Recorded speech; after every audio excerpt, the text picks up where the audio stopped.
దండానికి పిండేసిన అన్నా నీ అంగి ఇంకా ఎండనే లేదురా.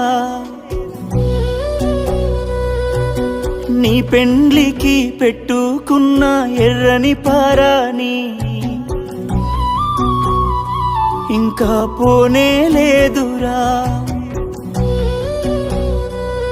వదినమ్మ మెడలను వేసిన 3 ముళ్ళురా.